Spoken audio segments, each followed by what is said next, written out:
Buenos días para todos, buenas tardes para los que están en Europa. Proyecto Suma les da la bienvenida a todos los colegas que están participando de este encuentro. Un poco para los que no conocen lo que es Proyecto Suma es una institución de salud mental ubicada en la ciudad de Buenos Aires, más precisamente en el barrio de Palermo. Nos dedicamos a atender a personas con trastornos severos en su salud mental. Es una ONG, es una organización sin fines de lucro. Acabamos de cumplir 11 años. En Proyecto Suma trabajan aproximadamente 120 personas y en estos 11 años llevamos atendidos alrededor de entre 13.000 y 14.000 pacientes. Locos, diría José María.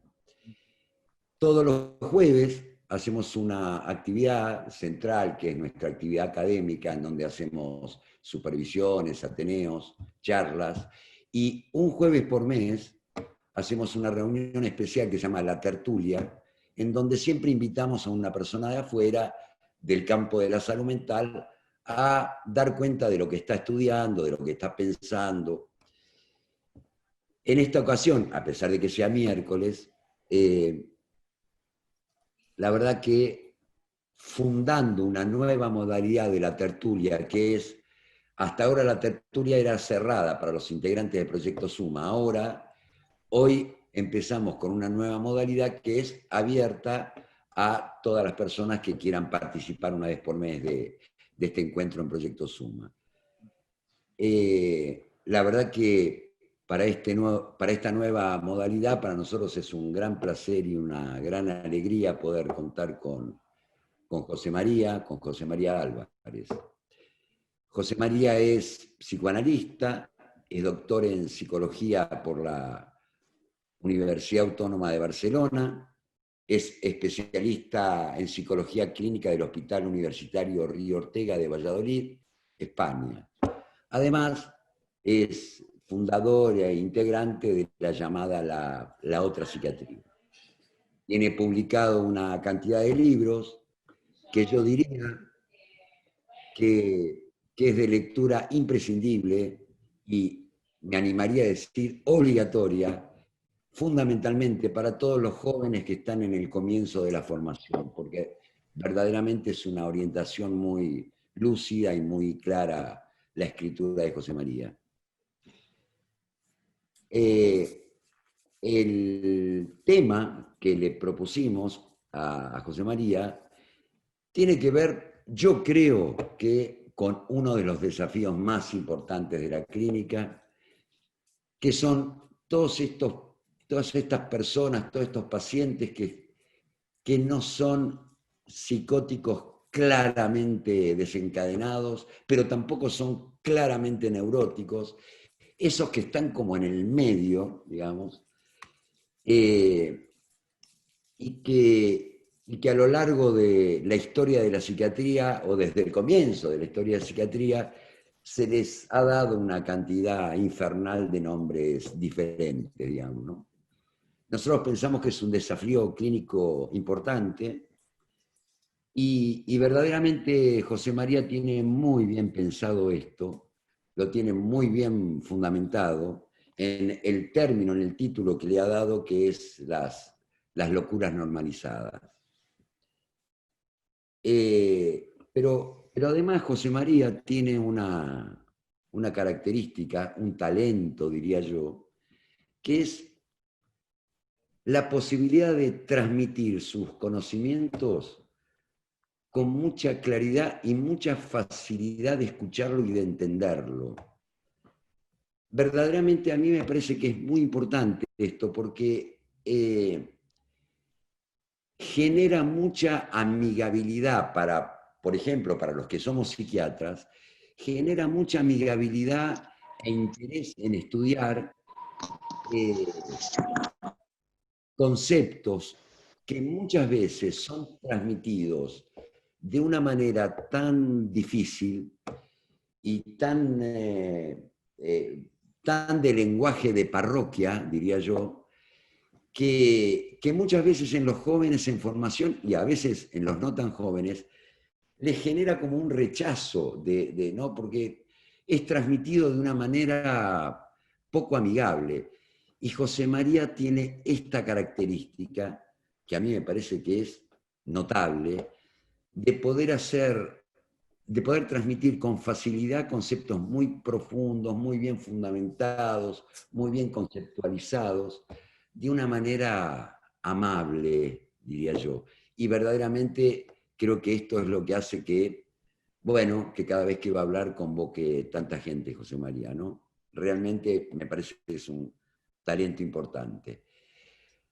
Muy bien, solo me queda agradecerle al doctor Daniel Matusevich, psiquiatra de Buenos Aires, que fue de alguna manera el que nos permitió armar la arquitectura de la relación y el vínculo con José María y con la otra psiquiatría.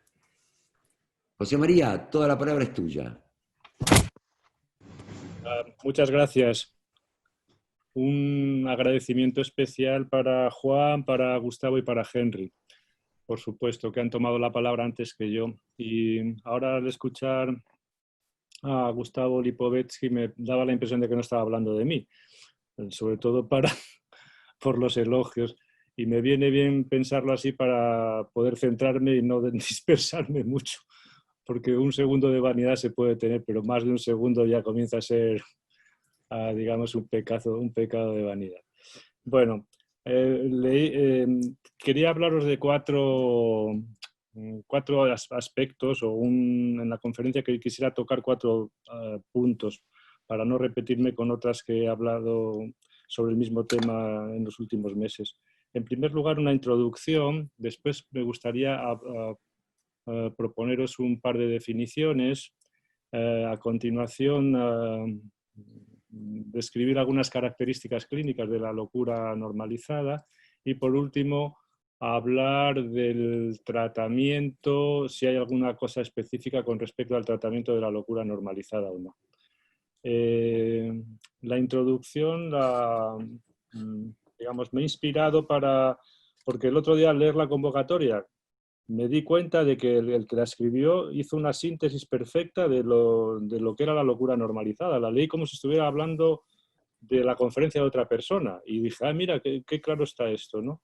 Entonces, en esa presentación, que no sé quién la hizo, si Gustavo o Henry, o no sé quién hizo esa presentación que me llegó por internet,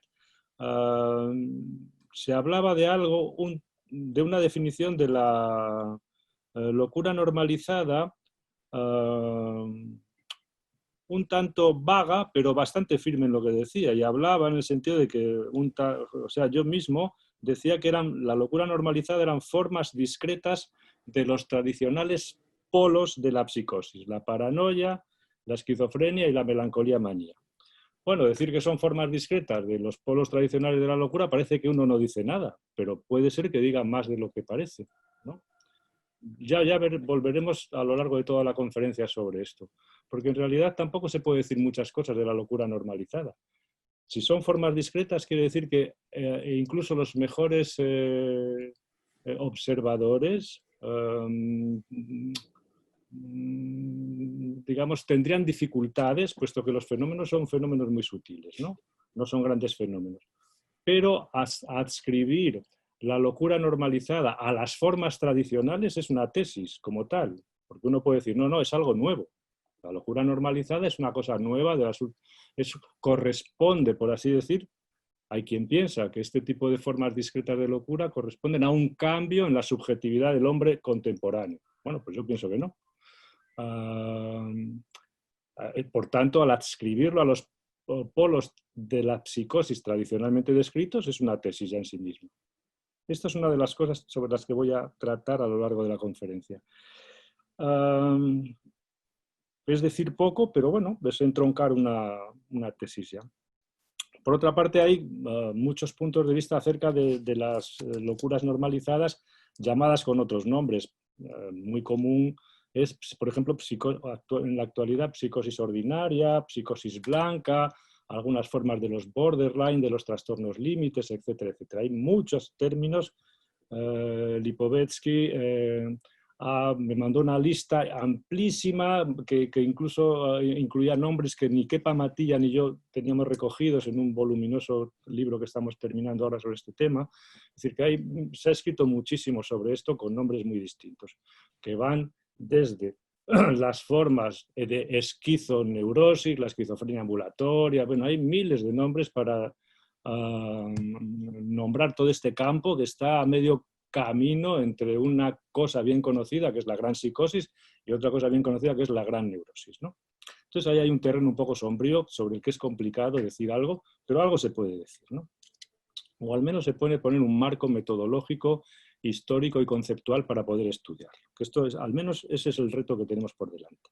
Entonces, como decía, hay muchos colegas que piensan que este tipo de locuras más discretas, ordinarias, normalizadas o como se quieran llamar, corresponden a la emergencia, digamos, de un cierto cambio en la subjetividad del hombre contemporáneo que da, digamos, muestra signos de esa metamorfosis precisamente con este tipo de locuras.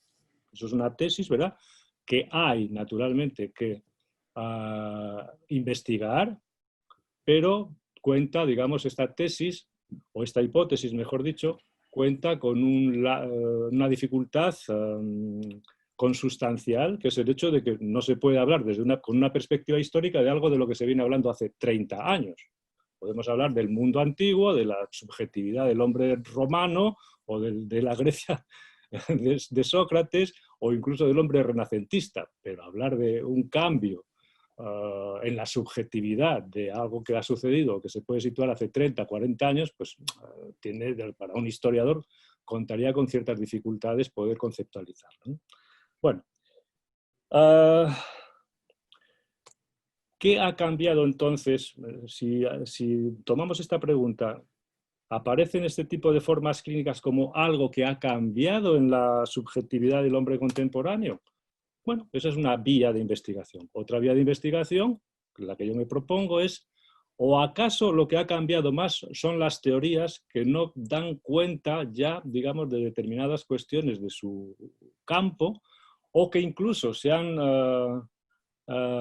desarrollado tanto que para hacerse coherentes tienen, digamos, que ir desarrollándose para hacerse coherentes a sí mismas y cada vez se van alejando más de lo que es, me refiero a las teorías que tienen una vocación clínica, es decir, que están extraídas de la clínica, cada vez están más alejadas de la práctica cotidiana y por tanto se dedican a sostenerse a sí mismas alejándose de lo que sería una clínica a pie de obra, ¿no? Es decir, que uno puede desarrollar una teoría y la teoría poco a poco, incorporándole otros datos de la clínica, comienza, digamos, a hacer aguas y para sostener esa teoría uno va ampliándola, pero en realidad está trabajando para hacer una metateoría y se aleja de los problemas cotidianos, digamos, a los que tenemos que responder, que están en el primer nivel de la teoría, no en el cuarto piso de la teoría. Esta es la hipótesis que yo voy a tratar con la que voy a tratar de iluminar lo que puede ser, por ejemplo, el concepto de psicosis ordinaria, que me parece más una cuestión más teórica y menos clínica, o el concepto de bipolaridad, que no tienen nada que ver uno con el otro, pero surgen prácticamente en momentos muy parecidos, ¿no? Y en contextos, a mi manera de ver, también muy parecidos, ¿no? Bueno, ¿cuándo se provocan en las teorías entonces estos cambios tan importantes? Pues se provocan, si uno estudia un poco de historia de la clínica, se provocan siempre en una coyuntura bastante parecida. Cuando únicamente hay dos modelos para el estudio de la psicopatología, un modelo continuo y un modelo discontinuo. O hacemos categorías, enfermedades, tipos clínicos, estructuras clínicas, o hacemos un continuo, hacemos espectros, hacemos, digamos, una línea que, digamos, que une lo más loco y lo más cuerdo. Eso es la psicopatología continuista.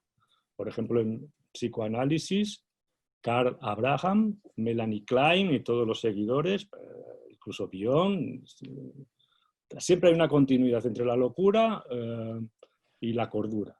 O, como dice Bion, por ejemplo, el que acabo de mencionar, dentro de la psicosis siempre hay una isla neurótica, y dentro del mar neurótico siempre hay una isla psicótica o un núcleo psicótico. Son otras perspectivas, ¿no?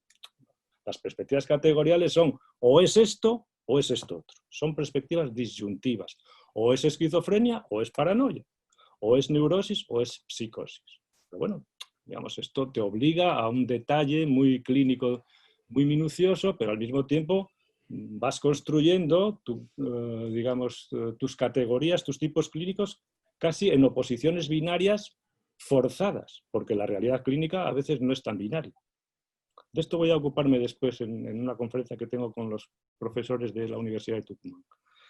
Bueno, entonces, normalmente cuando aparecen este tipo de las teorías, digamos, se van ampliando y se pasa de un paradigma, de una perspectiva categorial a una perspectiva continuista, ahí aparecen todo este mundo un poco desordenado, ¿verdad? De esta emergencia de una atención a otras manifestaciones clínicas que antes no se veían.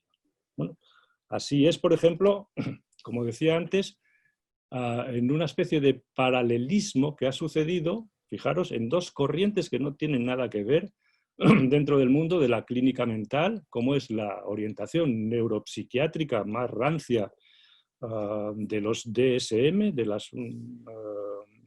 DSM-5 en concreto, y lo que ha sucedido también en otro ámbito completamente distinto, con unas perspectivas clínicas, éticas, terapéuticas totalmente distintas, que es en algunos sectores de la orientación lacaniana, ¿no? Todo el mundo sabe que cuando en los años 70 se organizó la psiquiatría americana contra el psicoanálisis, naturalmente, porque les habían comido todo el terreno y el psicoanálisis estaba degradando en Estados Unidos de una manera que apestaba, la psiquiatría más biológica, ¿qué hizo? Pues hacer naturalmente eso es una cuestión ideológica, hacer un manual de diagnóstico. Si tenemos trastornos, si tenemos enfermedades, entonces tenemos un tratamiento biológico para esas enfermedades. Esto se lo encargaron a una persona muy brillante, Spitzer, y él construyó, inventó, creó, sin basarse en datos clínicos, es decir, de consultas con pacientes, etcétera, etcétera, sino en la lectura de artículos y en, digamos,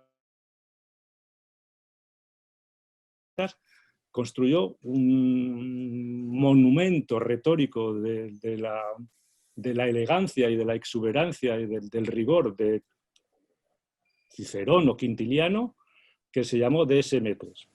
Muy bien hecho, hueco completamente por dentro, pero desde el punto de vista formal muy bien hecho. Y es un libro que se extendió por todo el mundo y que ha regido los destinos de millones de personas. Eso se llamó DSM-3. Y es un catálogo que recoge muchos criterios para hacer diagnósticos de trastornos mentales, ¿no?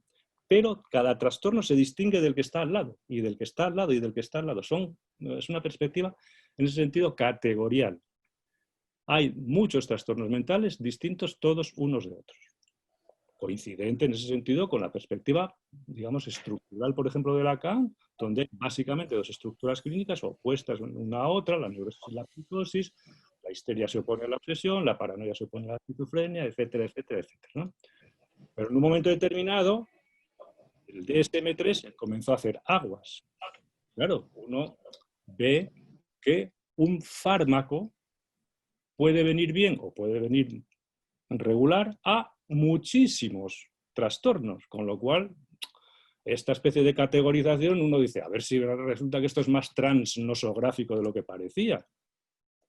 Eso por una parte. Por otra parte, porque se podían hacer diagnósticos, a una persona se le podían hacer incluso varios diagnósticos con el mismo libro. Esto, claro, naturalmente, echa un poco abajo toda la perspectiva de pensar que esa invención, ¿verdad?, podía ser tan real, o que eso se encontrara en la naturaleza o en los pacientes, o que fuera más bien una invención. Con lo cual se empezó a fragmentar ese tipo de categorías. El DSM-4, la revisión ya del DSM-4 y el DSM-5, que es una continuidad, donde ya más que un trastorno que comienza aquí y termina aquí, más bien lo que hay es una continuidad, una especie de espectros, ¿no? En esos espectros cabe un poco de todo, de manera que uno, cuando le llega un paciente diagnosticado de trastorno bipolar, tiene que preguntarle al que lo ha hecho, bueno, pero es un trastorno bipolar, ¿pero es psicótico o no es psicótico? ¿O es neurótico? Con lo cual volvemos otra vez al binario inicial, ¿no? ¿Se entiende? Es decir, que en un momento determinado, ¿verdad? Los cambios de lo continuo a lo discontinuo hacen emerger la atención a determinado tipo de realidades clínicas que en otro momento uno no presta esa atención. Pensar que esas realidades clínicas lo son todo, ¿no? Es una cuestión, es una hipótesis, ¿no? Este es un poco el asunto. Es decir, que en un momento determinado las teorías tienen que reajustarse a sí mismas y para reajustarse a sí mismas a veces fuerzan más de la cuenta las realidades clínicas. Esta es una suposición. Perfecto. Es decir, con la psicosis ordinaria vino a suceder un poco lo mismo, ¿no? Cuando otros colegas psicoanalistas habían encontrado que entre la neurosis y la psicosis uno podía colocar una categoría intermedia, trastornos límites, narcisistas, etcétera, etcétera, como sí, etcétera, etcétera, etcétera. Claro, si metes una categoría intermedia, en esa categoría intermedia puedes meter lo que quieras, porque si no es un gran psicótico o un gran neurótico, en medio puedes meter lo que quieras. Pero si te la juegas a dos estructuras, o consideras que únicamente hay dos, hay tres, se dice, pero en realidad siempre nos referimos a dos, ¿no? Que hay dos grandes estructuras. Es muy difícil repartir a la población general en dos grandes categorías. Entonces ahí tienes que correr la frontera, y el corrimiento de la frontera de las enfermedades es una cuestión artificial. Es decir, que de pronto se amplía el espectro o la frontera de la psicosis y corre y come mucho terreno al terreno de la neurosis, porque los casos que ahora se diagnostican de determinada manera, hace 30 años se diagnosticaban de otra, y son las mismas personas. Entonces, ahí hay algo, digamos, de la acción del que diagnostica, del clínico, que viene dada naturalmente por una teoría, por una perspectiva que antes no había. Pero son los mismos casos. Con lo cual uno tiene que pensar hasta qué punto no es la propia teoría la que está determinando la perspectiva de la realidad clínica en la que uno se maneja. Perfecto. Entonces, ahora vamos a dar un paso más porque esto tiene su complejidad. Claro, cuando uno se pregunta, vamos a ver, pero cuando hablamos, tomando la perspectiva más neuropsiquiátrica de los DSM, cuando uno habla de trastornos, ¿de qué está hablando? Este tiene un trastorno bipolar, perfecto, vale, tiene un trastorno bipolar. Entiendo que bipolar me suena a maníaco-depresivo, a la locura descrita por Kraepelin, etcétera, bueno, y que incluso los estados fundamentales descritos por Kraepelin, que no se sabía hasta dónde llegaban, se han incorporado a los trastornos bipolares. Perfecto. Pero ¿me puedes decir lo que quiere decir trastorno mental? Y aquí, en las definiciones, empiezan las complicaciones. Lo mismo que alguien me dice, esto es una psicosis blanca. Y digo, ¿vale? ¿Qué quiere decir eso? Dice que es discreta. Digo, vale, perfecto. ¿Me puedes dar una definición de psicosis? Y aquí es donde empiezan las complicaciones. Es decir, que uno puede encontrar muchas definiciones de trastorno, de ansiedad generalizada, no sé qué, pero le dices, dime una definición de trastorno y de pronto las complicaciones comienzan en las definiciones básicas, que son a las que tenemos que atender nosotros. Esto es una psicosis tal. Explícame lo que es una psicosis. Porque si yo defino psicosis ordinaria, por ejemplo, como una psicosis discreta, ¿verdad? Quiere decir que es discreta con respecto a algo que no es discreto, que es ruidoso. Pero explícame a qué llamamos psicosis. Y ahí es donde todo comienza a complicarse. Y ahí es donde, a mi manera de ver, debemos siempre dirigirnos. Porque creo que este movimiento en el que estamos ahora, de esta generalización de la locura, como que todo el mundo estuviera loco, vendrá nuevamente, el péndulo girará hacia el otro lado y vendrá, no tardando, pues otra perspectiva de nuevo, digamos, estructural o categorial, que venga a corregir esta inercia amplificadora, tanto en la neuropsiquiatría norteamericana como en otros ámbitos, por ejemplo, psicoanalíticos. Volverán de nuevo las categorías a poner una serie de límites y a precisar hasta dónde llegan. Y esas precisiones son arbitrarias, pero fijan un territorio y obligan a una serie de definiciones. ¿Definiciones con respecto a qué?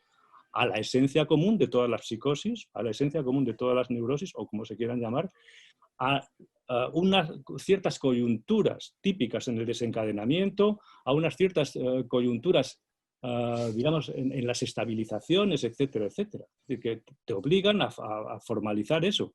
Después, esas formalizaciones son escasas, porque siempre que formalizas algo, reduces. Pero siempre, digamos, que tiras las fronteras, entonces generalizas. Y entonces es cuando te extravías. La clínica, la historia de la clínica siempre tiene estos dos movimientos pendulares.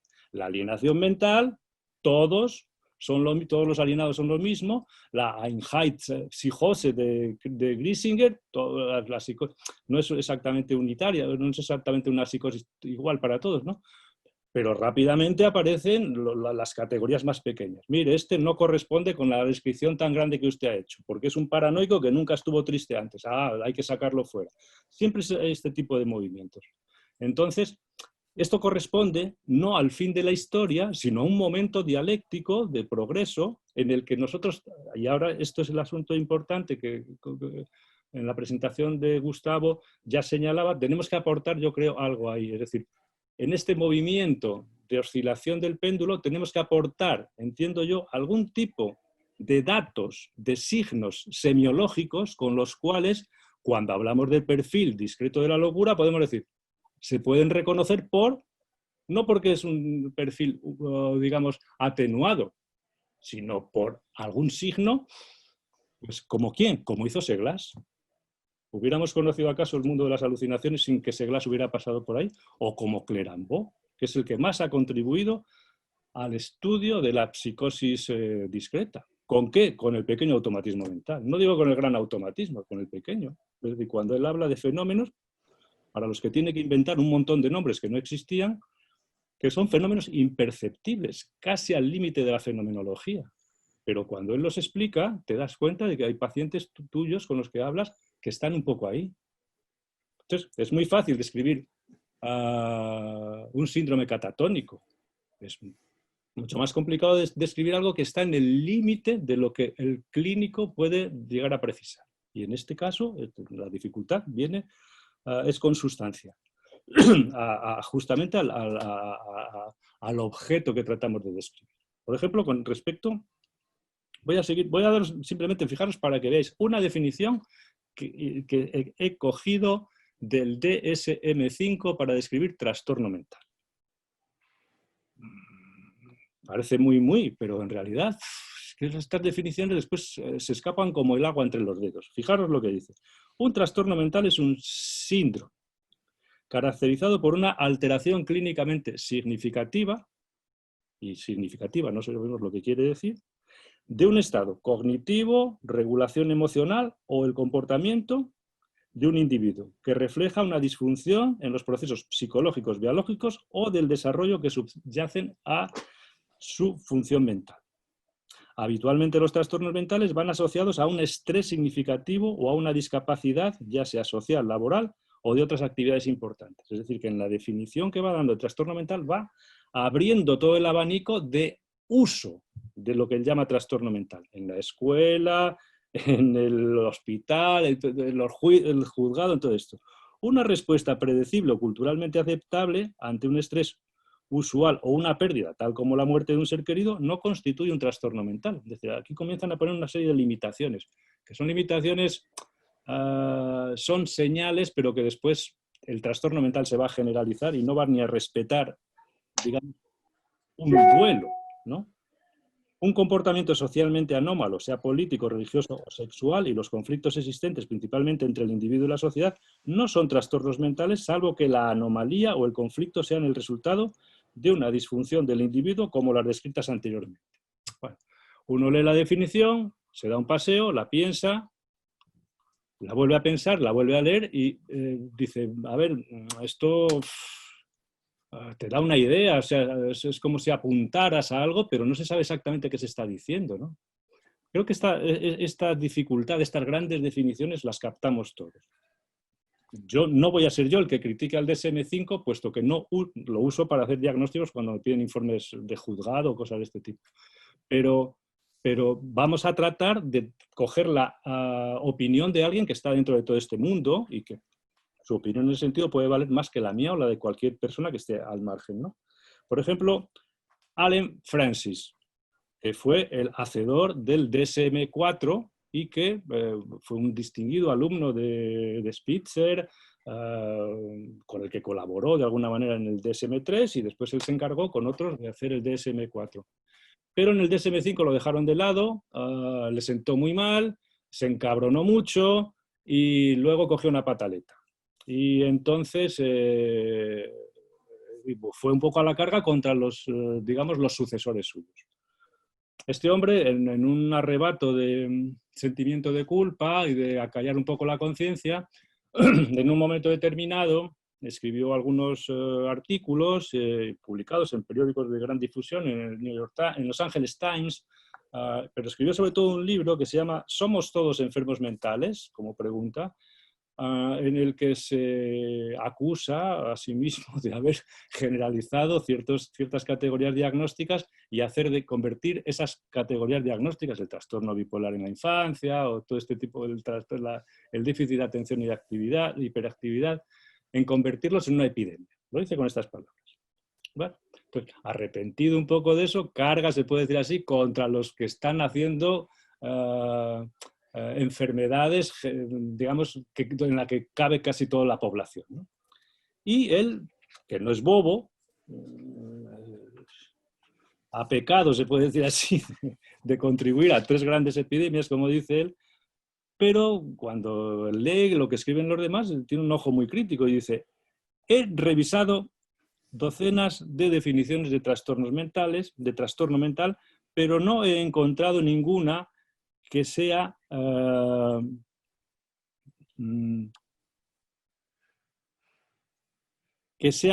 útil para determinar en qué condiciones debería considerarse un trastorno mental y cuáles no, o para decidir quién está enfermo y quién no. Es decir, que lo que viene a decir es que esta definición es una definición imposible, pero es la definición base sobre la que se construye todo la playa de trastornos con los que después se maneja la parte más importante de la psicopatología mundial. Así que hay que tener en cuenta esto. Y a lo que voy, si esto lo aplicamos incluso a las cuestiones más evidentes, como podría ser la paranoia o el TOC o la neurosis obsesiva, no digamos nada cuando bajamos el perfil y vamos a tratar de detallar lo que es imperceptible o lo que escapa, incluso los locos que no lo parecen, como decía Esquerdo, ¿no? Ahí ya todo esto se complica mucho más. Este es el terreno en el que nos movemos. Este es el terreno en el que nos movemos y por eso a mí, personalmente, no me gusta cuando se usa la palabra psicosis para hablar de determinados tipos de trastornos, de alteraciones, de locuras, de chifladuras que no están tan claras. ¿Por qué? Porque decirle a una persona, ponerle la palabra psicosis es como clavarle un puñal en la espalda, porque es un diagnóstico. Cuando trabajas en un servicio público hospitalario, de pronto hablar de psicosis, la gente sale corriendo, porque la psicosis nosotros la asociamos, tiene una gravedad no solo gravedad clínica, sino una gravedad social enorme, ¿no? Entonces, ponerle psicosis a ordinaria, por ejemplo, o psicosis a blanca, o psicosis a no se sabe cosas muy de perfil bajo, es mejor evitar ese nombre. Por eso yo prefería el nombre de locura, porque de otras cosas no se sabe muy bien qué quiere decir. Yo lo uso como sinónimo de psicosis, pero bueno, locura queda ahí un poco. Normalizada lo uso porque muchos de estos pacientes dan la apariencia de normalidad. Cuando dan la apariencia de normalidad, me refiero a que algunos están más locos de lo que parecen. Y ellos lo saben, incluso los que están alrededor, pero hay un esfuerzo de ellos enorme por aparentar normalidad. Tanto es así que muchos parecen hipernormales. Y ese esfuerzo, te lo dicen con claridad, es para pasar desapercibido precisamente ante los trabajadores, ante la salud mental, para no caer en esa rueda, porque ellos ya tuvieron a lo mejor algún contacto y quieren escapar de la manera que sea. Una persona que estaba tan loca como un cencerro como el doctor John Forbes Nash, premio Nobel de Economía, matemático de los grandes matemáticos del siglo XX. En un momento determinado, en una entrevista de las que concedió, dice, bueno, claro, dice, yo me sentía como un profeta, con una verdad inmensa que transmitir. Dice, ahora eso sí, dice, siempre mantuve un comportamiento lo más circunspecto y normal que pude. Dice, para escapar de los psiquiatras. Es decir, que él lo que pensara de que tenía una conexión con descifrar los mensajes rusos o todo el delirio que tenía, esto era cosa suya. Pero la apariencia, y ahí distingue lo que él, las verdades que él tenía que soportar, pero la apariencia que trataba de dar era completamente otra. No lo conseguía, en muchas ocasiones no lo conseguía. Pero este tipo de locuras normalizadas, uno de los rasgos de este tipo de locuras que no lo parecen, es precisamente la tendencia, puesto que la salud mental ha adquirido una presencia en nuestras vidas que no la tenía hace 50 años, ni hace 100. Y esta es otra de las características que no quiero olvidarme, porque ahora no podemos confundir que haya gente que viene a nuestras consultas a lo público y le dices, bueno, ¿tiene usted algo que decirme? ¿Cuál es el motivo de la...? Te explican tal, y dicen, bueno, voy a echarle un capotazo a ver por dónde sale. ¿Y por qué cree usted que le pasa eso? Cosa que un neurótico rápidamente entraría al trapo y diría, sí, porque, hombre, yo he sufrido mucho, porque tal, mi padre, o yo he sufrido condiciones, etc. Pero claro, la gente de ahora te dice, mire, váyase a la mierda, resuélvame el problema que tengo más que hacer en la vida, a mí no me cuente historias. O te dicen, a mí eso no me interesa, yo lo que quiero es una solución. Pensamos que esa gente, porque no entra al trapo de la asociación o de tener una perspectiva histórica de su vida, en la que hay toda una trama, un mito, una mitología, una neurosis infantil, ¿pensamos que esa gente son psicóticos por eso o que están locos? No, son gente que siempre ha habido esa gente, salvo que antes no se gastaban el dinero ni era un especialista privado, y ahora sí van. Van porque los manda el médico de atención primaria para que les hagas un informe, etcétera, etcétera. Es decir, que tenemos que tener en cuenta al analizar si hay tanta emergencia de este tipo de locuras discretas o precisamente que la población con la que tratamos ahora, sobre todo en los centros de salud mental, pues hay muchos pacientes de estos que jamás han ido en la época de Freud, jamás irían a ver a nadie, porque lo suyo no... puede ser un problema, pero la solución no es ir a hablar con alguien. Y el hecho de que no confíen en que hablar con alguien sea la solución no quiere decir que no tengan que no hayan sido mordidos por lo simbólico. No tiene nada que ver. Esto es una cuestión que tenemos que considerar a la hora de pensar si hay un tanto cambio en la subjetividad o que también se incorpora mucha gente a nuestras consultas públicas principalmente, porque en lo privado no suelen ir, que se incorpora mucha gente que en realidad no les interesa en absoluto, lo que les interesa es resolver los problemas, salir adelante y no perder el tiempo en estar 6 años yendo a visitarnos, o 25, ¿no? Bueno, esto es una de las cuestiones que tenemos que considerar. Bueno, otra consideración para terminar finalmente estas cuestiones, ¿no? A la hora de analizar las cosas no podemos caer en encumbrar la historia como la luz de todos los saberes, ¿no? Y decir, bueno, como esto ya pasó hace no sé cuánto, y entonces tender a verlo todo así. No, porque suceden a veces cuestiones que son nuevas. A ver qué quiero decir con esto. Pero tampoco podemos pecar de desconocer la historia, porque probablemente a lo mejor en lo que estamos es en una repetición de algo que ya se ha vivido hace 50 o 200 años. Y estamos en la misma rueda del hámster. ¿A dónde voy con todo esto? La historia tiene un valor fundamental en el entendimiento, ¿verdad?, de nuestra materia, la psicopatología y la clínica. Porque nuestro saber no es un saber acumulativo, en el sentido de que un psicopatólogo que se ponga a leer un libro actual avanza, digamos, de golpe, mucho más que lo que avanzaron otras personas que le precedieron hace 100 años, pero tuvieron mucha experiencia con pacientes, ¿no? No sucede lo mismo en otros ámbitos de lo que es la ciencia, que lo nuestro no es la ciencia precisamente. Porque un químico puede estudiar determinadas cuestiones muy rápidas que hace 100, y avanzar de golpe lo que hace 100 años había conseguido el más brillante de los químicos.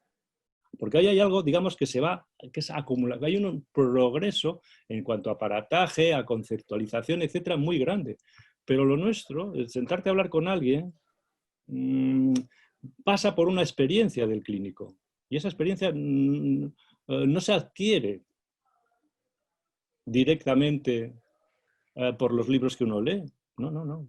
Se necesita un pozo, se necesita una maduración, una experiencia, un análisis personal, etcétera, etcétera. Y eso es muy lento, ¿no? Entonces, en ese sentido, conocer lo que ha sido nuestra historia es conocer también aquellos errores en los que nosotros podemos incurrir o las salidas que otros le dieron para no estar permanentemente en la ruleta, ¿no? En ese sentido, la historia es fundamental, es una luz fundamental, pero no hay que pecar de creer solamente en la historia. Ni tampoco desconocerla, porque entonces se repite con mucha más facilidad. Bueno, entonces, esta introducción para dar paso ahora a presentaros y a discutir con vosotros dos definiciones, una de psicosis y otra una de locura, si queréis, o de psicosis, y otra de locura normalizada. Las definiciones son todas, cuando uno las lee y las quiere ponderar, se da cuenta de que dicen algo, pero no acaban de decirlo todo. Pero sin embargo son necesarias. Yo soy una persona que por su formación, un poco atípico en esto, ¿no? Pero yo creo en los diccionarios y en las enciclopedias, y a mí esas cosas me han servido mucho, y creo en los grandes libros. Y si aquí detrás de mí tengo algunos libros que habré leído pues muchas veces, pues el Tratado de Psiquiatría de Henri Ey, pues lo he leído muchas veces, porque ha sido para mí una inspiración. El libro de Freud sobre el doctor Schreber, pues lo habré leído, pues hay una serie de libros que yo he leído muchas veces, ¿no? Y siempre me han gustado mucho las enciclopedias y los vocabularios, los diccionarios, etcétera, etcétera. Entonces, claro, si uno hace una definición para resolver un problema, probablemente incurra por eso mismo en una trampa, se esté autoengañando, porque una definición está siempre abierta, y más en el campo nuestro, está siempre abierta a modificaciones. Entonces, yo voy a proponeros una definición de psicosis, ¿verdad? Y otra de psicosis normal o de locura normal, no como definitiva, sino simplemente como relanzar un poco la cuestión, de decir, vamos a hacer, cuando hablamos de locura normal o de psicosis ordinaria o de psicosis discreta, por favor, pongámonos de acuerdo en lo que estamos hablando.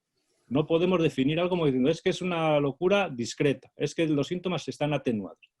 Pero ¿qué es lo que está atenuado? ¿Dónde está el meollo?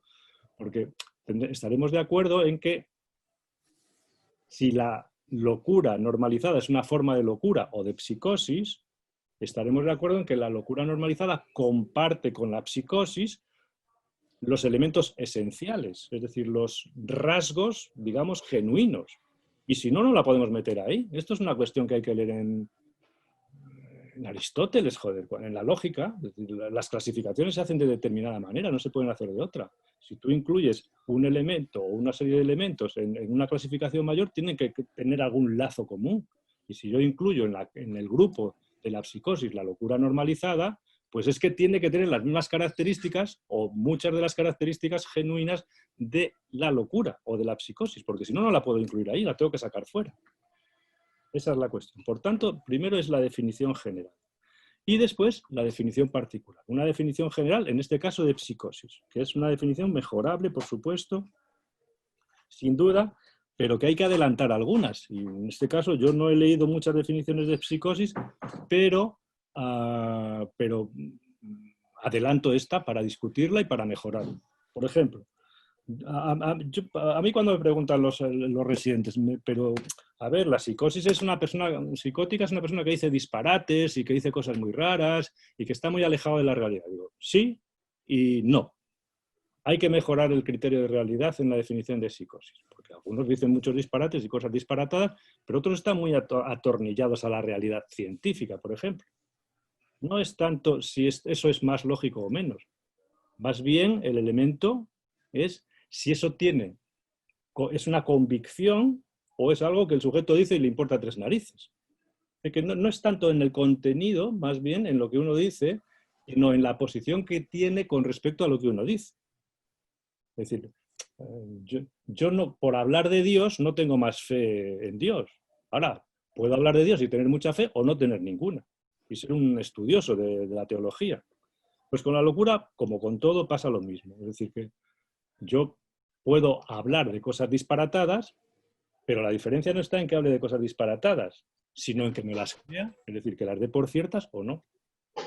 Ahí la relación no está dada con el disparate, es decir, con el alejamiento de la realidad, sino con relación al saber. Es decir, si mi saber es absoluto, cierto, hermético, redondo, indudable, o albergo posibilidades de decir, bueno, me parece a mí que es así. Por tanto, la primera característica, a mi manera de ver, de la locura, de cualquier locura, sea la melancolía, la paranoia, lo que sea más discreto o más ostentoso, siempre hay que buscarla en relación con el saber y con la verdad. Y a partir de ahí se distinguen muchos sujetos. No digo que todos, pero muchos sujetos se pueden separar unos de otros. Es decir que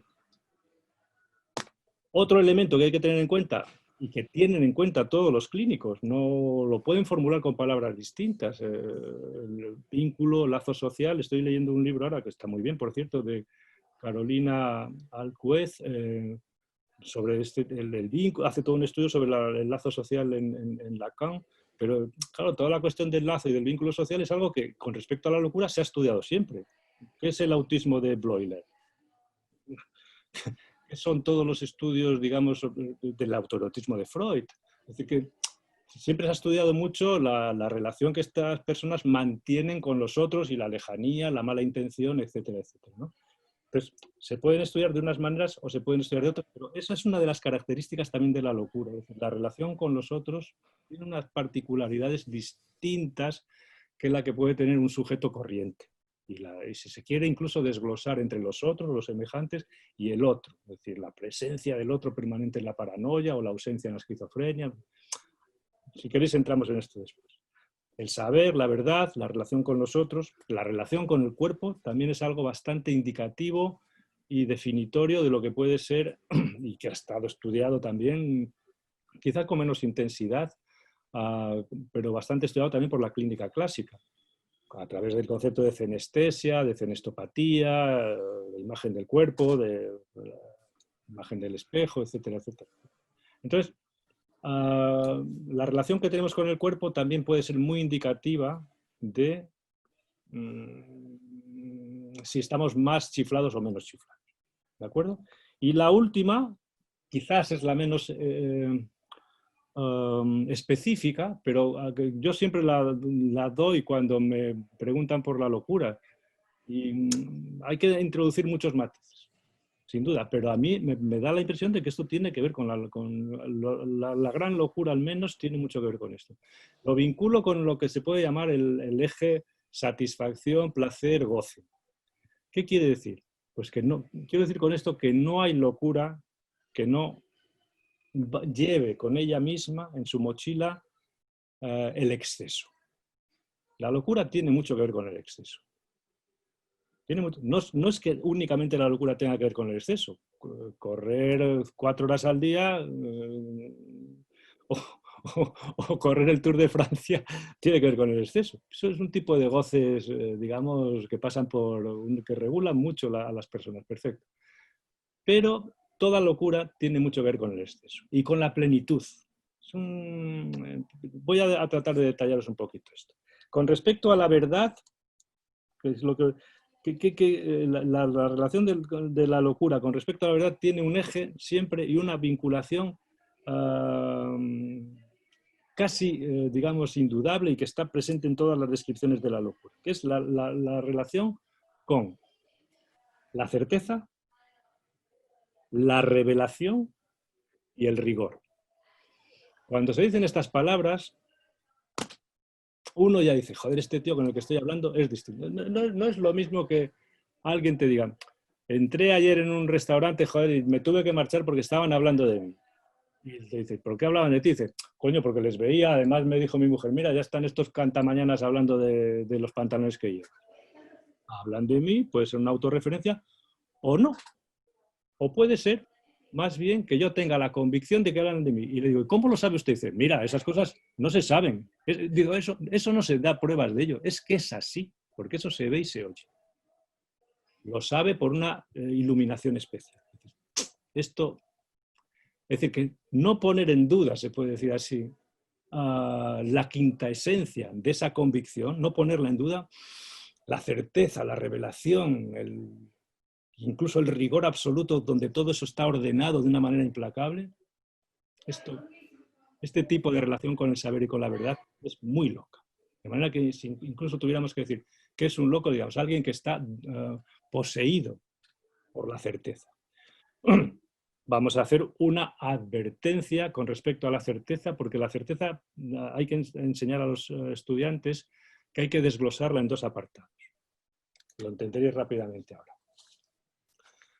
Un paranoico tiene la certeza de, por ejemplo, de que quieren matar a mi hijo. Y eso se le llama certeza delirante.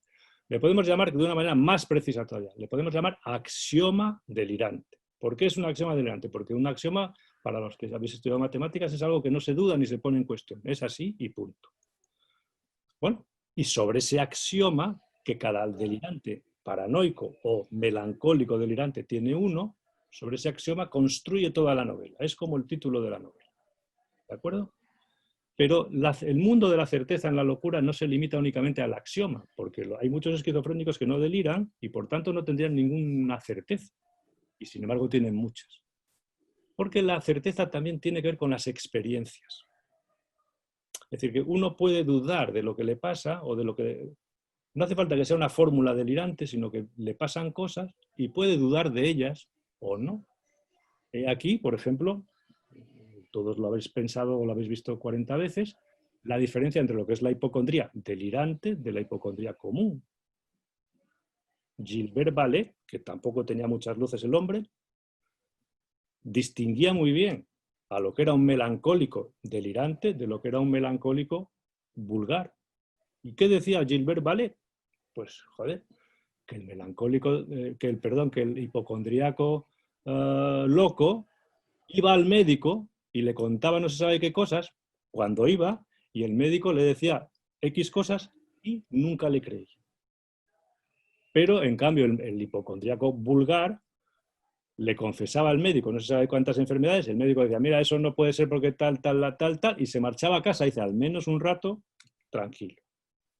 Es decir, que si lo miramos desde un punto de vista mejor analizado que lo hacía él, es decir, ¿dónde está la cuestión del saber? El saber está en el sujeto, no está en el otro, en el médico en este caso. Está en el sujeto, no está en el médico, decimos, este está loco porque tiene una convicción. Está en el otro, en el que consulto, yo soy un sujeto dividido y por tanto me pongo en manos del otro y desarrollo una transferencia muy neurótica. Perfecto. ¿Vale? Es decir, que este tipo de detalles ya te dan cuenta de experiencias distintas. De experiencias que tienen todas la misma densidad, es decir, tienen el mismo, la misma convicción. No se puede discutir. Eso no es así. No, es así. Aunque no se explique. La ciencia no explica estas cosas, pero suceden. Punto. Bueno, con respecto al cuerpo, ¿qué hay de característico en la relación que el loco, permitidme que use la palabra loco, porque para mí loco es un poco el lenguaje que usamos aquí y me parece más respetuoso que no decir enfermo mental. Enfermo mental me parece una desgracia llamarle a alguien enfermo mental. Psicótico, si queréis. Pero psicótico es que suena para mí me suena muy nosológico, muy de los libros de las enfermedades también. Las relaciones con los otros. Las relaciones con los otros. ¿Qué características tienen las relaciones con los otros en los psicóticos? Hombre, pues la locura no es precisamente... El loco no es alguien que tenga unas relaciones fluidas con los otros. Más bien tiene dificultades. Eso no quiere decir que no tenga relaciones. No, las tiene. El libro del que os hablaba antes, de Carolina, lo deja muy claro. Tiene relaciones a veces disparatadísimas. Por ejemplo, la folie à deux. Eso sí que es una relación con el otro. Hay muchas formas de relacionarse con los otros de manera loca. Bueno, es decir, pero no son las formas habituales. ¿Cuáles son las formas habituales? Pues las formas habituales son las que todo el mundo piensa. La seducción, por ejemplo. Eso sí que es una fórmula humana y muy habitual de relación con el otro. El hacerse querer, el seducir al otro, el dejarse seducir. Los locos de esto no los metas en estos aprietos, porque se ponen todos muy, muy, muy, muy alterados. ¿Por qué? Porque ven naturalmente dobles intenciones, cosas que nosotros no vemos. Ven maldad, ven una intención oscura. Nosotros no interpretamos de esa manera. Entonces, en ese terreno, ¿verdad?, de la relación con el otro, ellos se relacionan, pero se relacionan de una manera... Joder, hay pacientes que tenemos que el terapeuta es la única persona del mundo con la que se relaciona. Es una relación tremenda.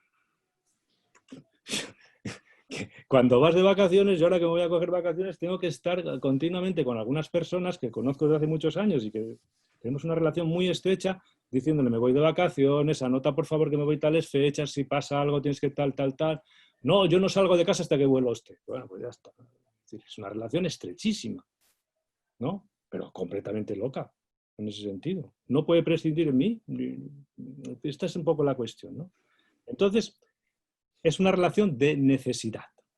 Todos necesitamos, ¿verdad? Pero es una relación de necesidad. Con esta palabra necesidad, lo que quiero dar a entender, si me estoy explicando, es que en la locura es agarrarse, se puede decir así, algo que funcione un poco. La certeza, ¿verdad? Una cosa son las experiencias, pero la certeza, lo que es el axioma, es agarrarse desesperadamente a algo. No es para saber más, sino porque es necesario para sobrevivir. En el caos, que es la locura, cuando aparece la convicción, ¿verdad? El loco se agarra porque si está navegando sobre un océano proceloso, cuando aparece una convicción se agarra a ella. No aparece una convicción, aparece la única que el sujeto puede tener. Se agarra a ella y no la suelta, porque eso es lo que ordena todo el panorama. El otro es malo, me envenenan, lo que sea. Cualquier cosa, pero eso ya ha ordenado el mundo. ¿Y cómo voy a soltar eso? Si lo suelto, ¿a dónde voy? A la perplejidad, que es de donde vengo. Entonces, ¿se entiende? Bueno, entonces, en las relaciones con los otros, pues, ¿qué es lo característico de la locura? La autorreferencia. El otro me está hablando de mí, ¿qué querrás, hijo puta? No sé qué está diciendo, pero está hablando de mí. La autorreferencia es muy característica. La soledad. Soledad, todo el mundo nos gusta estar solos, a unos más, otros menos. Pero mira, que la soledad tiene que ver con la locura es algo tan evidente como creo que todos vosotros, si tenéis pacientes que están zumbados o que están locos, habéis visto cómo cuando con el acuartelamiento obligado por la pandemia, este tipo de pacientes le dice, ¿qué tal? Dice, sí, sí, muy bien. Dice, es que yo estoy mejor así. Dice, ¿no me hará usted volver a ir al hospital a tener consulta allí? Yo, no, no, seguimos hablando por teléfono. Dice, sí, sí. Dice, yo solo tengo problemas con los vecinos ahora. Dice, antes los tenía con todos. Desde que salía de casa hasta que llegaba a verle a usted, tenía problemas con todo el mundo. Dice, ahora solo lo tengo con los vecinos. Ya está. Bueno, es decir que las relaciones, ¿verdad? La dificultad de las relaciones, esa mala intención que se da por hecho que el otro tiene, eso naturalmente obliga a un repliegue tremendo, que es el repliegue de la soledad, no de la soledad buscada para la creación, sino de la soledad obligada por la maldad esencial del otro, por el caos del mundo, por todo este tipo de amenazas y de miedos, que en el fondo la locura se sustenta sobre el miedo más terrible, ¿no? Bueno, autorreferencia, la soledad por excelencia, el perjuicio, que es una forma, siempre está la maldad ahí asomando, y la mala intención. Esto es dominante en las relaciones del melancólico con los otros. Perdón, del loco, del psicótico, de cualquier psicótico en general, ¿no? Con respecto al cuerpo, depende un poco en la franja, en el polo de la psicosis que nos movamos, pues encontramos más fenómenos de fragmentación y de falta de unidad, más de invasión del cuerpo, más de ausencia de barreras que separen y diferencien el cuerpo de los demás, o incluso en sentimientos fugaces a veces de desapropiación, ¿no? Que algo del cuerpo se puede ir, ¿no? O que algo nos han cogido, ¿no? Bueno, esto llevado a los grandísimos extremos de lo que son los grandes fenómenos esquizofrénicos principalmente con respecto al cuerpo, lo habréis visto 40 veces cuando de pronto te vas a rascar y el paciente da un paso para atrás porque tu dedo puede atravesarlo, aunque estés a 4 metros de él, ¿no? O este tipo de cosas. O en los síndromes de influencia, etcétera, etcétera. Bueno, eso lo conocéis perfectamente. Pero todo esto, digamos, sobre todo en la esquizofrenia, en la gran melancolía, está muy, muy presente. Y el último eje, el saber, la relación con los otros, el cuerpo, y el último, el del goce, satisfacción, todo esto, es más complicado, pero es para pensarlo, ¿no? O sea, en la locura hay esa búsqueda de... El loco es alguien que en un momento determinado encuentra en la locura el salvavidas, pero al mismo tiempo encuentra una manera de goce, de plenitud, como dicen algunos, de exceso o de intensidad insoportable a la que no renuncia. Es decir, que el goce es lo que más engancha de todo lo que puede enganchar. Y si engancha es porque sienta fatal. Pero cuando uno lo conoce, no lo quiere soltar. O sea, esta es la diferencia entre correr 1 hora todos los días, como el doctor Lipovetsky o yo cuando corría, que ahora ya no corro, o andar en bici. Yo salgo con el grupo con el que salgo, joder, cuando voy reventado me quedo el último y voy hablando con alguno. Pero hay gente que llega a casa y se mete en la cama porque no puede con las narices. Entonces, unos son más gozones y otros menos. Es decir, que si lo llevas al límite, pero es que hay gente que lo lleva todo al límite, pues dentro de las que lo llevan al límite, no digo que todos sean psicóticos, ni mucho menos, pero en la psicosis va siempre este asunto del exceso incluido en la palabra psicosis. Todos los relatos de psicosis que podáis leer, lo que os cuentan, de pronto siempre tenemos que ver ahí, pero qué subidón tiene este tío, ¿no? Qué horror, ¿no? Qué horror en el sentido de un exceso, ¿no? Bueno, no digo que esta sea una característica exclusiva, pero que siempre está también presente. ¿Vale? Bueno, continúo un poquito con el asunto de la psicosis. La psicosis, entonces, así definida o provisionalmente definida, digamos, puede definir o caracterizar a personas muy personas heterogéneas, es decir, sujetos variados con respecto heterogéneas no a la esencia, sino a la gravedad clínica. Unos están más chiflados y otros están menos. Unos están más enloquecidos y otros aún conocen una pequeña locura en ciernes, ¿no? Es decir, que el criterio de gravedad no nos da el criterio bueno o exclusivo de si una persona está loca o no, porque hay locos que están muy graves y otros que no están. Sujetos que, aunque no estés muy familiarizado con estas teorías, puedes decir, bueno, qué tío más raro, ¿no? Qué relación más fría tiene, qué hueco está, etcétera, etcétera, ¿no? Entonces, dices, a ver si este tío... Y otra persona que esté al lado, que tenga mucha experiencia, dice, mira, delirar no delira, pero normal no es. O sea, porque te da ya un aire un poco especial, ¿no? Entonces, bueno, entendemos que todas las personas a las que llamamos psicosis o locura tienen en común, digamos, este tipo de rasgos genuinos de los que hablaba antes, pero que con respecto a la gravedad hay gran heterogeneidad en el sentido que algunos están muy graves y otros están menos graves, ¿no? El criterio de realidad se ve muy bien en algunos sujetos que están muy disparatados, pero no es un criterio que nos deba de guiar demasiado, ¿no? Más bien es sujetos, para decir psicóticos, que hayan compartido, que compartan o que pudieran llegar a compartir este tipo de experiencias de las que hablábamos antes. Así cierras un poco un cierto territorio y dices, a estos les vamos a llamar locos o psicóticos. Que compartan, hayan compartido o pudieran llegar a compartir este tipo de experiencias de las que hablábamos antes. Bueno, vamos ahora entonces a la locura normalizada, de la que comenzaba diciendo que son formas atenuadas o discretas de los polos tradicionales de la locura. Es decir, que no vamos a ver otra cosa que este tipo de fenómenos llevados a mínimo, ¿vale? Son formas atenuadas de o subclínicas de paranoia, de esquizofrenia o de melancolía excitación. Es decir, que no son formas distintas.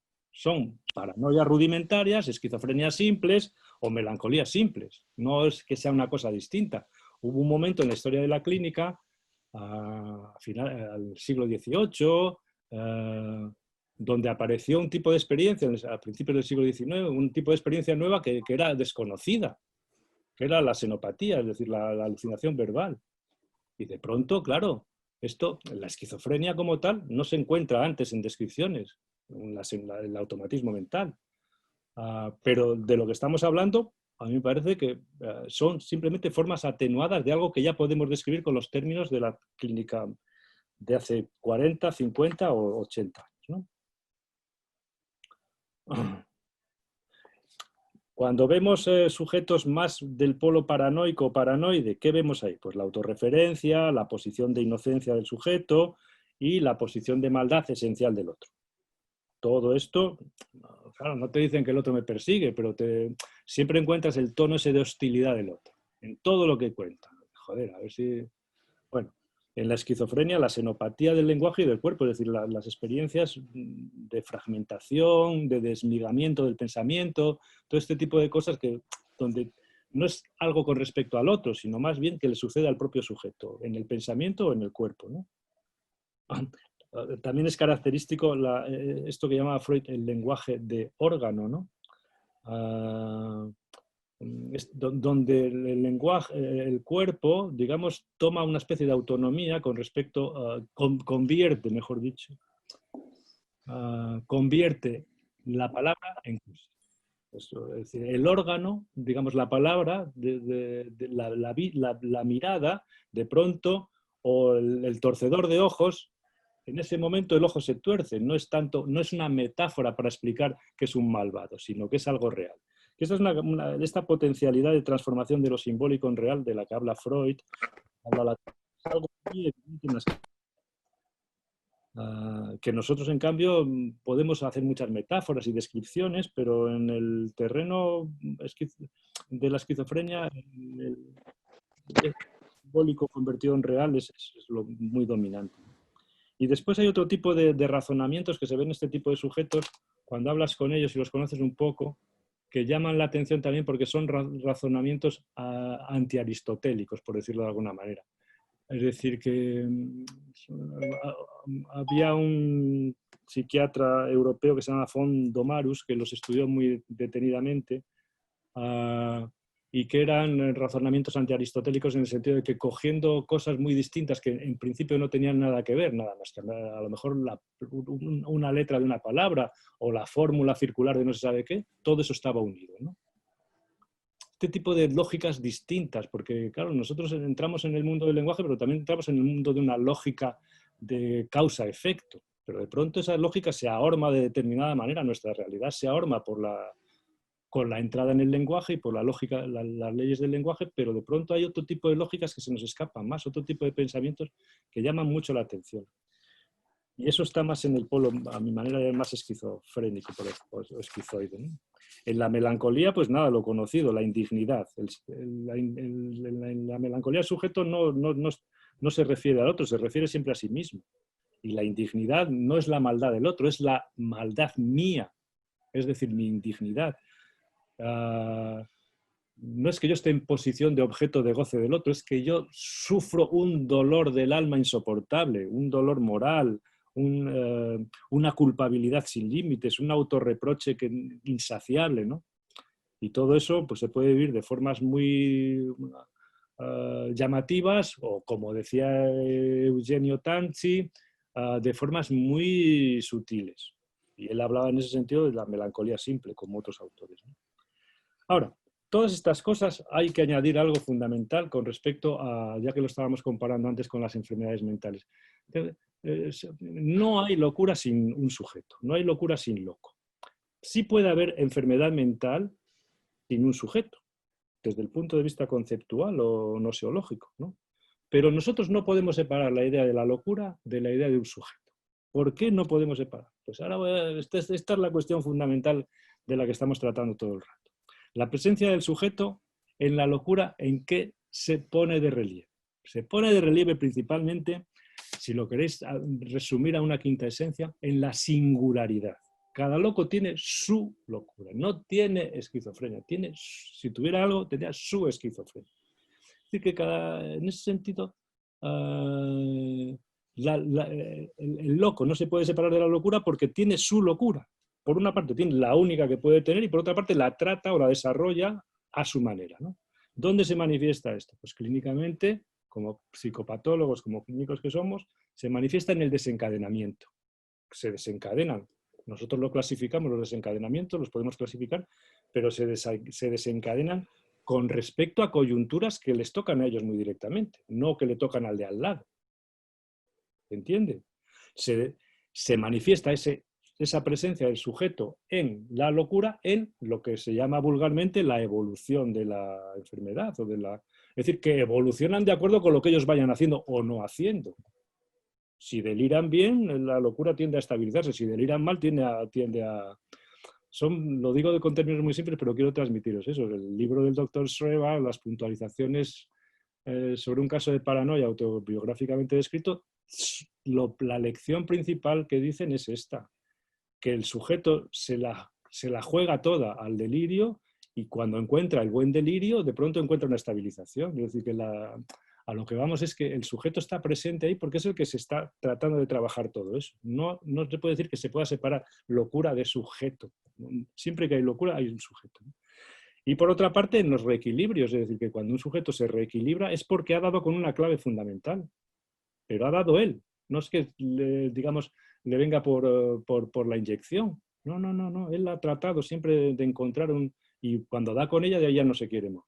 Bueno, esto trataremos después, ¿no? Hay la presencia entonces de un sujeto. Entonces, esta concepción de la locura normalizada o de la locura general, ¿no? Principalmente se asienta en una perspectiva según la cual la locura es una defensa. Es una defensa. Y diréis, cuando se entiende esto ya... Pero ¿cómo va a ser una locura la defensa? Mira qué malos están estos pobres, ¿no? Bueno, entonces siempre hay que llevarles a lo mismo. ¿Y cómo estarían este hombre sin la locura? Te diría, mucho mejor. Dice, no, vamos a estudiar qué ha sido de la vida de este hombre y por qué en un momento determinado tuvo que echar mano de marcharse de sí mismo y de estar en otro mundo. Entonces, de pronto todo empieza a girar y comenzamos a ver, ¿verdad?, que nadie enloquece porque le tenga el capricho ni porque le dé el punto, sino que enloquece porque no le queda más remedio, ¿no? Esa es la cuestión. Es verdad que ya trae una debilidad, un talón de Aquiles, pero precisamente para sobrevivir con ese talón de Aquiles tiene que buscar sus medios, y un medio muy bruto es la locura, que cuando funciona es un poco menos, es más refinado, ¿no? Voy a leeros un fragmento de una carta de Jean-Jacques Rousseau, donde queda absolutamente... Jean-Jacques Rousseau estaba como en las castañuelas y entre una paranoia por un lado y una melancolía por otro, a veces estaba para un lado o para el otro, pero lo dice mucho mejor de lo que yo pueda deciros este asunto de que la locura es una defensa y sirve para algo. Es una carta que escribe a un amigo suyo.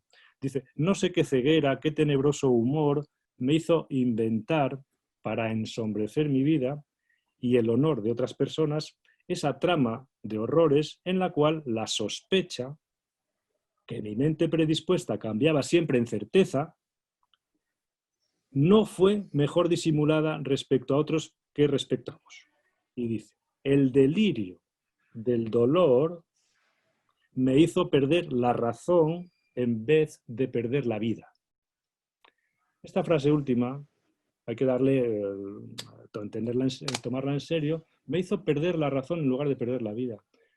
Creo que dice de una manera sintética todo lo que se puede decir acerca de que la locura es una defensa. Uno puede perder la razón, pero no pierde en último extremo lo más importante, que es la vida. Creo que es una... Entonces, añadimos a las definiciones anteriores de locura algo que está dicho en todas las palabras anteriores, que es si la locura es una función defensiva, a las definiciones de antes, provisionales, ya sean locura normalizada o locura enloquecida, cabe añadir que la locura, sea la que sea, contribuye a vivir, aunque paradójicamente sea una vida llena de dolor, como decía Rousseau, de exceso, de soledad y esencialmente de miedo. Pero ayuda a vivir. Porque si no, como dice Rousseau, peor es perder la vida. Bueno, no sé cómo andamos de tiempo, porque soy un desastre para estas cosas. Andamos francamente mal. ¿Perdón?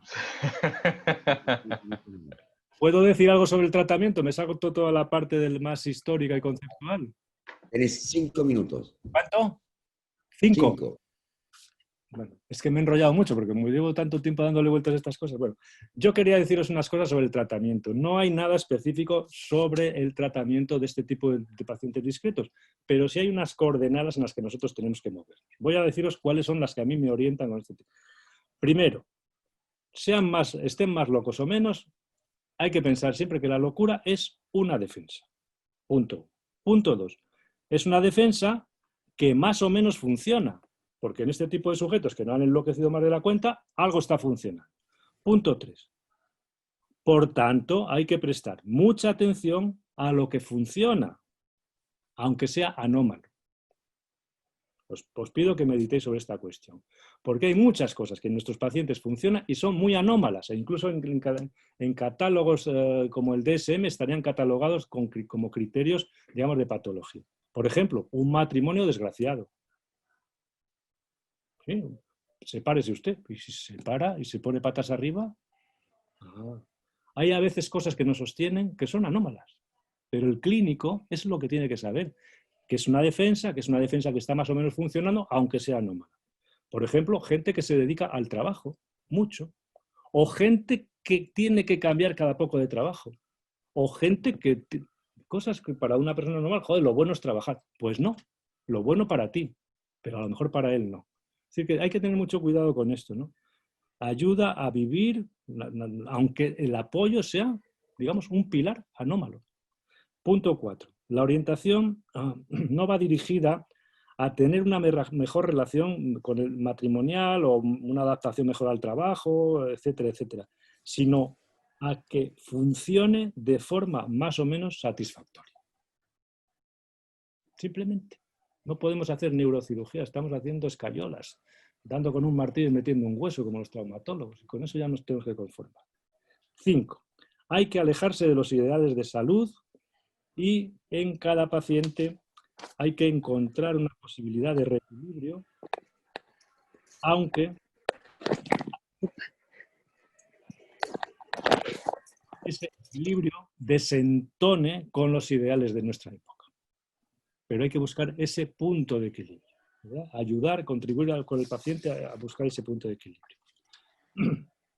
Bueno, punto 6, voy terminando. La locura normalizada tiene limitaciones y hay que tenerlas en cuenta, las limitaciones que vienen propiamente de la estructura, que no son precisamente muy bollantes. Creo que se vive mejor no siendo en general, ¿no? Y el terapeuta, entonces, al tanto de esas limitaciones, no debe forzar las cosas porque los pacientes en general son un poco... están más a medio hacer que una persona más corriente, ¿vale? No vamos a decir que son más débiles, pero están, digamos, no tienen esa madurez, pero están a medio hacer. ¿Has visto a fulano? Y dices, sí, ¿qué te parece? Es un hombre a medio hacer. Pues ya sabes que le falta un hervor, ¿no? Entonces, no hay que forzarlo, ¿no? Hay que tener en cuenta, digamos, que la locura le ayuda a sobrevivir, pero no le podemos forzar con lo que estaría bien o estaría mejor, ni mucho menos. Los locos tienen ese sentido, esa debilidad, pero no son de mantequilla, porque la propia locura es un continuo restablecimiento. No hay que pensar que una persona encuentra una estabilización para toda la vida. Algunos la encuentran, pero normalmente se van reequilibrando casi con pequeñas cosas que van tirando, ¿eh? Entonces, debemos reorientarlo, pero en general no tenemos que preocuparnos de eliminar nada que consideremos patológico. Es más bien una reorientación, un acompañamiento. Esto funciona, quédate aquí, no mires más. Y por último, la particularidad un poco de este tipo de sujetos, hay que tener un especial cuidado y darle el valor terapéutico que tienen a lo que se llama comúnmente, y especialmente desde Freud, que hizo un estudio brillantísimo sobre las identificaciones, ¿verdad? Porque la identificación juega en este tipo de pacientes un papel fundamental. A veces la identificación se desvaloriza mucho, ¿no? Porque si es simbólico más de tal, tienen, pues sí, pero en este tipo de sujetos, como los como sí de Helene Deutsch, funcionan, tienen pocas cosas, una de ellas es la identificación. Entonces, si un sujeto de esto está funcionando a través de determinado tipo de identificaciones o de mímesis, porque son copias a veces muy burdas, ¿no? Que le dando un cierto equilibrio, por favor, déjalo tranquilo y no le toques eso. Porque lo que tienes que saber siempre, y más cuando tratas con sujetos que están un poquito ahí como el taburete, como la metáfora del taburete de Lacan, se sostiene sobre un taburete, se puede sostener sobre 3 patas, correcto, y sobre 2, con mucho esfuerzo, y sobre una incluso con muchísimo más esfuerzo. Entonces, si están sobre una o sobre 2, si una de las patas es una identificación, aunque no esté de moda, aunque sea un tal, déjalo en paz, por favor. Entonces, para el tratamiento de la locura normal hay que prestar mucha atención principalmente a lo que está funcionando, porque el sujeto ya ha conseguido algo para no enloquecer más de la cuenta. Y eso es lo que hay que mantener. Lo demás, simplemente reorientarlo. Bueno, más o menos es un poco lo que, no todo lo que quería contaros, pero un poco lo que quería contar. ¿De acuerdo? Ahora pasamos, si queréis, a Gustavo, Juan, si queréis pasamos a las preguntas. Bueno, disponemos de 15 minutos para el diálogo. Aproximadamente vamos a hacer 3 preguntas. Quien quiera hablar lo puede comentar a través del chat.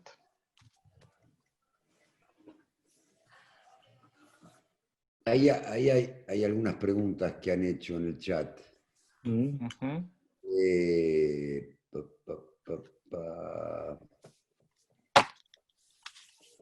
Que sean fáciles, Gustavo. Si no lo respondes... No, fácil nada.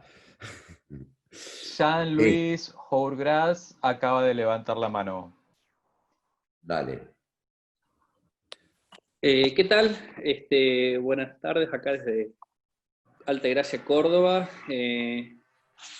Quería agradecer la conversación con José María, muy enseñante. Y tenía dos inquietudes. Ahí cuando José María hablaba de que no hay locura sin loco, es decir, qué lugar para el sujeto o cómo entendemos el sujeto en la psicosis. Digamos, no es la misma concepción del sujeto dividido en la neurosis. Por un lado es eso, y por otro lado también quizás un poco otro tema, pero ¿cómo poder, digamos, transmitir también estas nociones tan claras que él transmite en instituciones donde quizás no se le da este tratamiento a la locura, sino de que se la objetiviza más, se lo pone como un objeto a ser curado? ¿Cómo insertar algo de este discurso en esas instituciones? Muchas gracias. Jean-Louis, una pregunta. ¿Responde Sí. la primera o la segunda? La primera, por favor. Ok. Bueno, pues sí, son preguntas ambas de mucho calado. Te responderé fácilmente. La cuestión del sujeto en la psicosis no voy a desarrollar en el sentido de todo el debate que puede haber en el campo en el mundo lacaniano, en la orientación lacaniana, de cuando dijo que había sujeto, tal tipo de cosas. No. Es más que nada que no podemos separar, es decir, en general hay dos grandes concepciones de la patología mental.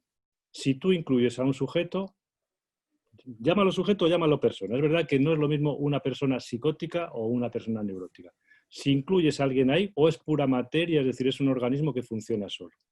Nos encontramos desde el punto de vista de la historia de la clínica, de los grandes pensadores de la clínica, que si tú piensas que la patología mental más bien obedece a cierto desarreglo o disfunción cerebral, por ejemplo, entonces, digamos, la persona digamos, pinta muy poco en todo eso. El problema de cuando la persona pinta muy poco en todo eso, el sujeto, si quieres, pinta muy poco en todo eso, es que tampoco le podemos dar la opción a que él haga algo por sí mismo. Entonces, aquí se achata este tipo de corrientes más biológicas, e incluso como la de Henri, ¿no? Que tiene una parte más psicoanalítica, pero el fondo de todo lo que funciona es el cerebro, ¿no? El problema es que este tipo de orientaciones limitan mucho la capacidad de un clínico, del terapeuta, de hacer algo con el sujeto, pero sobre todo limitan al sujeto de hacer algo consigo mismo. Porque el sujeto ha desaparecido, lo único que queda es la enfermedad que funciona de acuerdo con una lógica que viene dada por la naturaleza, en este caso de la lesión o la alteración de un órgano o de lo que sea, ¿no? Y eso funciona solo, el sujeto ahí no interviene, ¿no? Como en una enfermedad de Alzheimer, por ejemplo. Uno puede hacer más ejercicios neurocognitivos, pero el deterioro cerebral progresivo, eso viene dado por la naturaleza, ¿vale?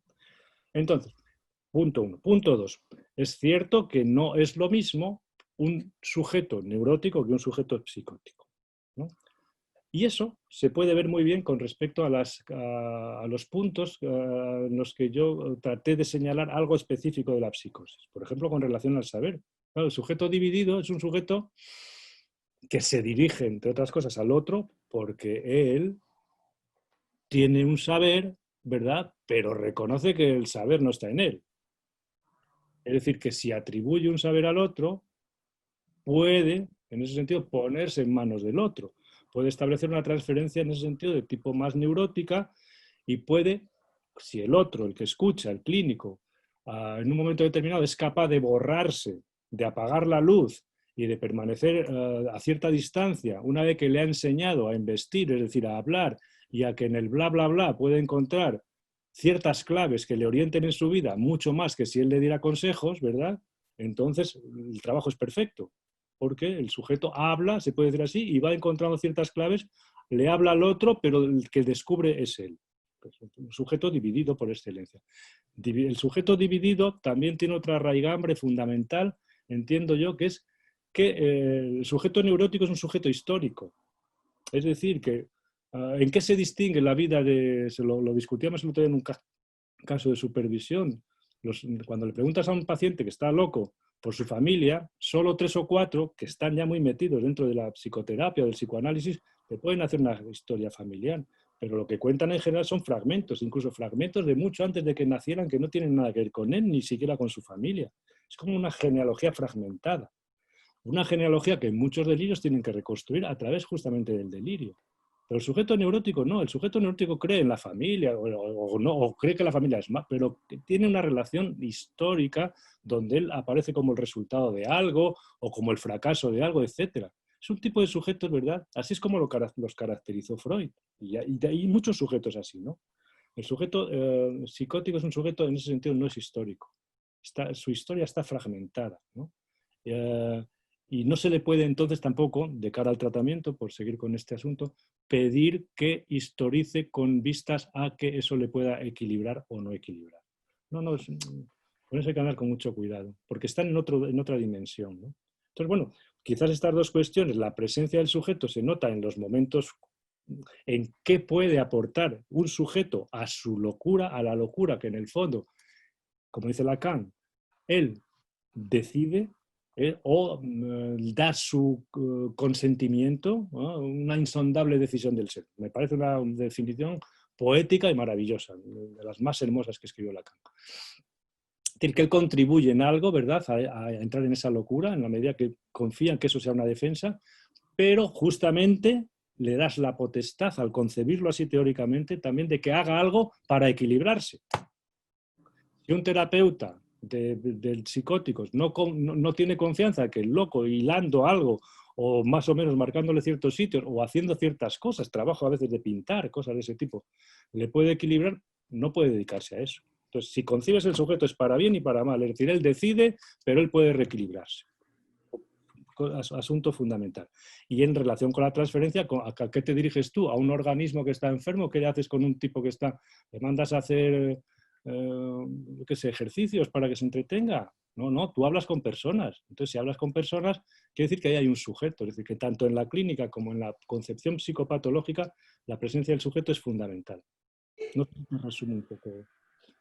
Espero haberte dado una opinión sobre este asunto.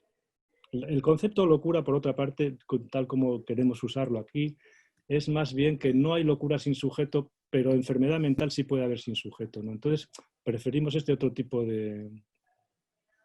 El término locura en sus resonancias populares dice, está loco, es decir, algo haría para volverse loco o algo hará para salir de la locura. Dice, está enfermo mental, dice, qué desgracia tuvo. Seguro que tiene un gen chungo que le ha pegado un petardazo a la cabeza y tal. Él no pinta nada ahí. Por tanto, tampoco puede hacer nada por salir. Bueno, tenemos 2 manos más levantadas. Les agradeceríamos si fueran breves. Ximena y Gema Sanz. Ximena. Hola, ¿Qué tal? bien. Tengo una pregunta, me gustaría que José María me la ayudara como a pensar un poco, y es en relación a la ironía en las posibles esquizofrenias. Digamos, ese proceso permanente, hay veces más sutil, otras veces ya, digamos, mucho más agresiva, que permea todo, desde los vínculos laborales, los que logran tener, los familiares, terapéuticos también. Y ando como tratando de entender un poco esto. Le ha dado mucho valor a la cuestión de la ironía y se ha destacado mucho, porque Lacan lo hizo en un momento determinado, y Jacques Alain Miller escribió un texto, yo creo que de los buenos, sobre la ironía.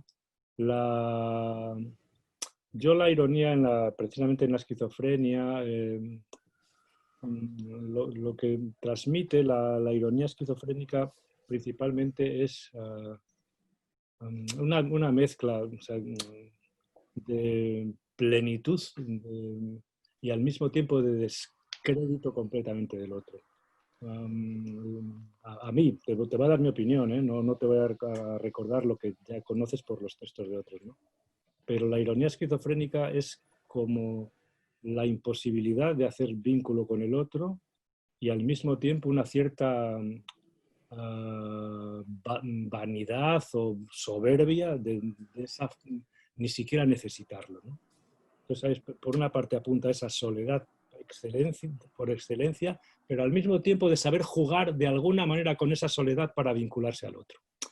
Es una mezcla rara, ¿no? Entonces, yo lo veo un poco por ese lado. Por los pacientes esquizofrénicos, no te digo tanto los grandes, la ironía comenzó a describirse principalmente con respecto a los hebefrénicos y esas risas y todo ese tipo de cosas, que lo que más indicaban en Karl Baum, en Haeckel, en Bleuler, es más bien esa increencia, esa soledad radical, ¿no? Pero es verdad que la ironía, también vista desde otro punto de vista, es bien aprovechada, es una manera de relacionarse de alguna manera con el otro. Y los psicóticos, los locos, los esquizofrénicos que tienen esa capacidad, verdaderamente con esa ironía pueden hacer un tipo de vínculo en el que los otros están muy cautivados con ese tipo de relación. Te he dicho lo que yo pienso de este asunto. No... Bien, continuamos con Gema Sanz y vamos finalizando el encuentro de hoy. Y Gustavo también, bueno, cerramos con Gustavo luego. La última pregunta, ¿no? Ok. Hola, buenas tardes. José María, muchas gracias por la exposición, que es un tema que a mí me atrae muchísimo. Y en mi opinión, yo creo más en el continuum en todas las esferas, ¿no? Porque me parece que las categorías siempre son muy difíciles, incluso dentro, si nos situamos en la neurosis, decir si alguien es histérico o es obsesivo o es fóbico, es a la que te pones realmente a precisar y a sacar el matiz a las cosas, es muy difícil, ¿no? Pero dicho lo cual, a pesar de que creo en el continuum más, lo veo más real, lo de las psicosis ordinarias creo que hay un abuso un poco de eso, ¿no? No me gusta, es como que ahora está un poco de moda que todo el mundo que sea un poquito rarito es Asperger, ¿no? Creo que hay cierto abuso de eso, pero por otro lado, a veces parece que hace falta, ¿no?, esa categoría. Y yo lo que te quería preguntar en concreto es, ¿qué piensas de los trastornos de personalidad, por ejemplo, que aunque no sea una categoría dentro del psicoanálisis, pero es una categoría que se ha utilizado mucho a lo largo de la historia, ¿no?, como los esquizoides, que según los rasgos que has dado para la psicosis, ¿no?, de la relación con los otros, con el propio cuerpo, el exceso, el saber y la verdad, ¿no? Por ejemplo, un esquizoide, los que estudiamos psicología hace muchos años, ¿no?, pues era una persona que le costaba mucho, bueno, que no es que le costase, es que no tiene tanta necesidad de vínculos con los otros, ¿no?, que vive con mucha soledad, ¿no? Entonces, ¿dónde situarías, por ejemplo, a esta categoría, a los esquizoides, ¿no?